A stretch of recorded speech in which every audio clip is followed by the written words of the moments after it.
The aim of this experimental protocol is to identify brain activity specifically linked to the memory-enhancing effect of emotion.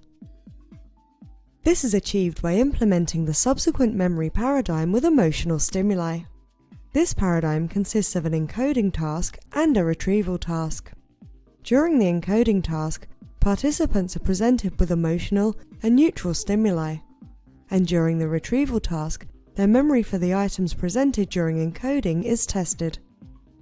Typically, brain imaging data are recorded during the encoding task, but it may also be recorded during the retrieval task. Based on memory performance in the retrieval task, brain imaging data are sorted for both emotional and neutral items according to whether they are remembered or forgotten.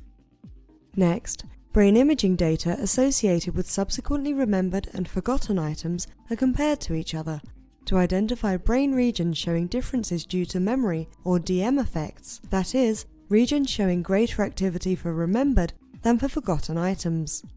If this comparison is based on brain imaging data recorded during encoding, it allows identification of brain regions associated with encoding success.